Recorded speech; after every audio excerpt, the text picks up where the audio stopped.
I'm John Tomlinson, Director of Joint Commissioning for Learning Disability and Mental Health Services in Birmingham. Well, today's event was about raising awareness for people with learning disabilities in relation to access to health services. It was also an opportunity for people to meet each other. We had a provider event where there were over 140 providers coming to listen about the new ways of working in the future around personalisation, individual budgets, and what that might mean for them. And they had the opportunity to meet a large number of service users, carers, family members, to hear about what the things are that they would want in the future. So it was an opportunity for all of the key stakeholders in the city to get together and actually have a conversation about the future of services in learning disability. It was really useful to hear about some of the services that are being provided and how well people regard them. Service users were getting into the event and having a lot of fun. We had a football penalties competition and a lot of people actually took part in that and really enjoyed it. We had other kind of opportunities for people to learn about healthy eating, to learn about their fitness and what they should do to keep themselves fit. And then some of the more specialist services, we had people from health talking to people about nursing services in the community. We had a lot of advocacy services there talking about their services. And generally speaking, we heard a lot about the good things that are happening in the city for people with learning disabilities. I think one of the messages for us is that we need to make sure that the wider community, all citizens in the city, are aware of some of these things and actually are aware of people with learning disabilities and the things that they want, because they're no different to the things that everybody wants: safe communities, good housing, employment opportunities and real proper access to health services. Pete Morgan, Head of Service Safeguarding Adults with the City Council, providing information for service users and for members of staff around the safeguarding procedures, how to access it, how to go through the process, and information for the staff about what safeguarding adults is actually about. So to enable them to provide a safe service to service users across Birmingham. It's important to speak to adults with a learning disability, to get the message out to them about how they can be safeguarded and protected, and we've actually got easy to read leaflets for them to actually assist in that process, but also to get information back from them as to whether this actually works, whether it's accessible to them and makes sense to them, to enable them to have access into those services properly. I work for Adults and Communities, the communication team. My job is to make sure that the way that we communicate with people about adults and communities is a way that they can understand. Part of that is producing easy read leaflets, like our latest one, which is individual budgets.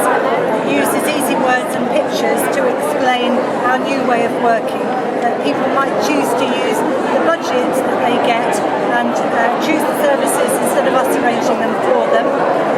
We work with lots of other organisations in Birmingham, not just for people with learning disabilities, but for people from other client groups as well. They might have a physical disability, they might have HIV, they might have substance or misuse difficulties. We can make sure that we communicate in a way, either leaflets, or we've got some snippets that we're now putting on YouTube, so people might prefer to get information on a computer, or the traditional leaflets. We're asking a lot of people using our services if they'd like to come and talk to us, help us work out services that we might want to put on in the future, so they're involved at all stages.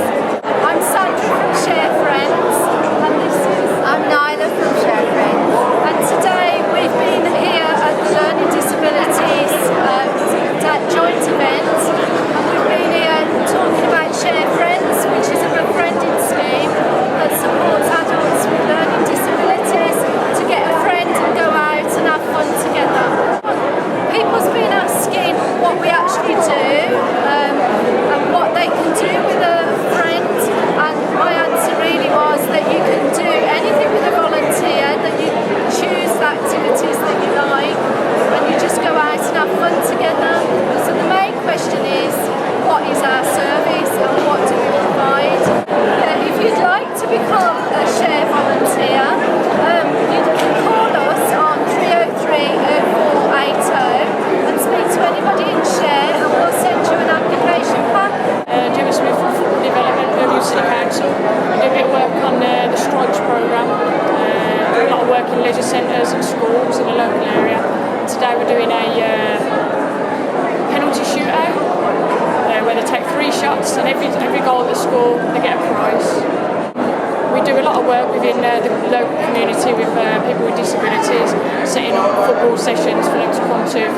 and adults. So yeah, I think it's really, really good and really, really a positive thing for them to do something, with their time and give them the opportunity to do something. What I say to them people learn to school, get out more, do things more, don't chop him all day, boring, don't watch telly, it's what worse. Go out and do things. It's a lot better to do things than not sit down no bum like me today. Go out there and enjoy yourself. You've got only one chance in your life, living. Go out there and enjoy yourself. Live out there and not on time. You go out there and eat good fun. Let me go. We've done a lot of work with people with learning disabilities to shape future service demand, and the joint strategy, the joint commissioning strategy for all people with learning disabilities has a number of objectives in it, which are along the lines of valuing people now. But what we wanted to do today, before we go out to consultation, was to get more views about, are we on the right lines? Are we putting the right objectives into that strategy? And are these the things people will be wanting into the next kind of 2, 3, 4 years? And generally, I mean, we had a lot of response. We had a stand where people could come and talk about the things they thought were important and the things that should be included in that strategy. And we've been able to kind of reshape now some of the thinking around the consultation document. What we're now going to do is take a further report back to the Integrated Commissioning Board for their approval to go out to consultation. And that will have been shaped almost entirely by service users, their carers and families, and with some input from professionals. So I feel the document for consultation should be basically kind of delivering the right things for people. We were also today able to get the chair of the Integrated Commissioning Board to do a speech, to tell people about the Integrated Commissioning Board and some of the things that we want to do through the senior managers and elected members and non-executive members of the primary care trusts in taking services forward. I think everybody is really passionate about improving services in this city for people with learning disabilities, and that's a real driver. So it's not just about kind of families and carers asking and demanding services, it's about people wanting to deliver them and improve the quality of those services too. The Joint Commissioning team is very interested to know whether the services that people receive are of a high quality, and feedback is really important to us because that will actually kind of determine what services we might commission in the future or make available to people in the city. So if you want to get in touch with the Joint Commissioning team, these are the numbers that you need to contact.